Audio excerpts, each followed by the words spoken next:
नमस्कार. स्वामी प्रसाद किचनमध्ये आपलं मनःपूर्वक स्वागत आहे.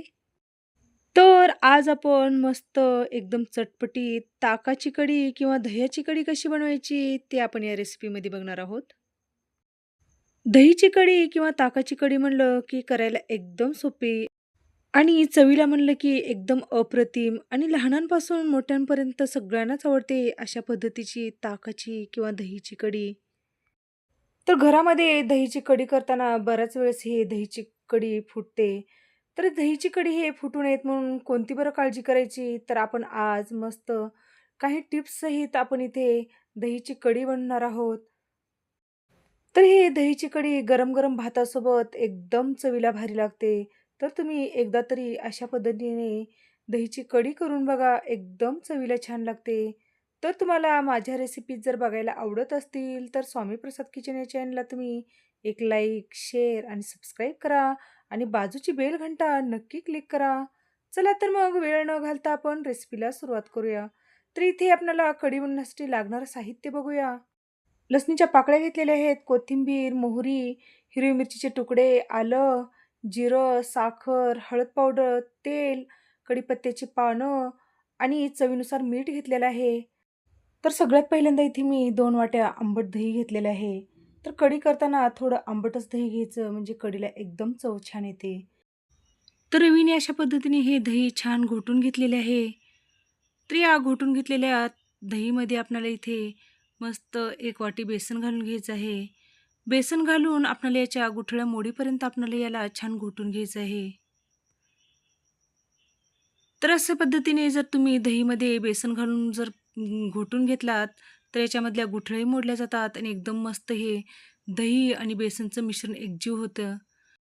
तर यामध्ये आपल्याला पाणी घालून घ्यायचं आहे. तर तुम्हाला कढी घट्ट, पातळ जसं पाहिजे असेल, त्या पद्धतीने तुम्ही इथे पाणी घालून छान याला घुसळून घ्यायचं आहे. तर लगेचच आपण कढीला फोडणी टाकूया. तर इथे मी गॅसवर कढई ठेवलेली आहे आणि कढईमध्ये एक 2 ते 3 चमचे तेल घालून घेतलेलं आहे. तेल छान गरम झाल्यानंतर त्याच्यामध्ये जिरे आणि मोहरी घालून घ्यायचं आहे. जिरे आणि मोहरी छान तडतडायला लागली, की आपल्याला त्याच्यामध्ये ठेचून घेतलेलं लसूण घालून घ्यायचं आहे. सोबतच 1 चमचा आल्याची पेस्ट घालून घेतलेली आहे. तर याला छान आपल्याला मंद गॅसवर परतवून घेऊया. आलं आणि लसूण आपल्याला याला छान गोल्डन कलर येईपर्यंत परतवून घ्यायचं आहे. म्हणजे आपल्याला या कढीमध्ये या आलं आणि लसणाचा खमंगपणा उतरतो आणि कढी एकदम चवीला छान लागते. आलं आणि लसूण परतल्यानंतर इथे मी हिरवी मिरची घालून घेतलेली आहे आणि कढीपत्त्याचे पानं घालून घेतलेले आहेत. तर याला पण आपल्याला मंद गॅसवरच एक 2 ते 3 मिनिटं परतवून घ्यायचं आहे.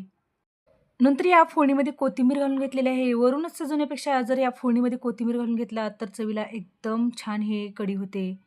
तर नंतर याच्यामध्ये 1 चमचा हळद पावडर घालून घेतलेला आहे, 1 चमचा साखर घालून घेतलेला आहे.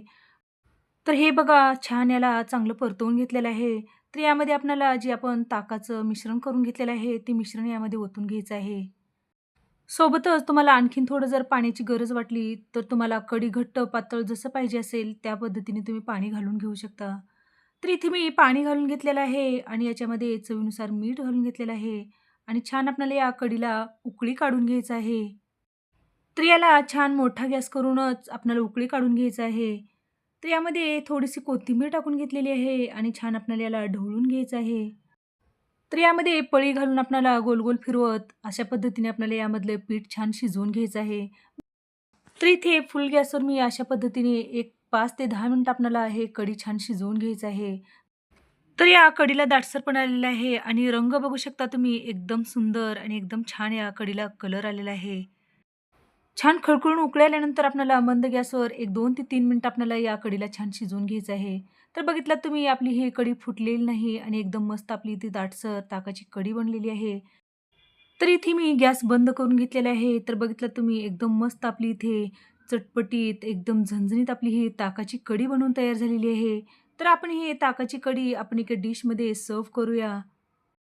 तर इथे मस्त आपली दाटसर एकसंग आपली इथे ताकाची कढी झालेली आहे. तर इथे आपण मस्त न चुकणारी आणि न फुटणारी आपण इथे दह्याची कढी किंवा या ताकाची कढी बनवून तयार झालेली आहे. तर बघितलात तुम्ही एकदम मस्त आपली इथे एकदम गावरान पद्धतीने केलेली ही ताकाची कढी आहे.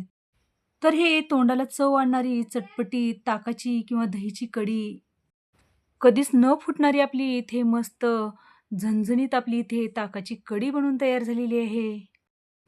तर हे ताकाची कढी किंवा दह्याची कढी आपण गरम-गरम भातासोबत जरी खाल्लात, तर एकदम चवीला भारी लागते. तर तुम्ही अशा पद्धतीने एकदा तरी अशी ताकाची कढी करून बघा, चवीला एकदम भारी लागते. तर तुम्हाला आजची रेसिपी कशी वाटली? नक्की एक कमेंट करा. तर अशाच नवीन-नवीन रेसिपीसाठी तुम्ही माझ्या चॅनलवरती जर नवीन असाल, तर स्वामी प्रसाद किचन या चॅनलला तुम्ही एक लाईक, शेअर आणि सबस्क्राईब करा आणि बाजूची बेल घंटा नक्की क्लिक करा. धन्यवाद.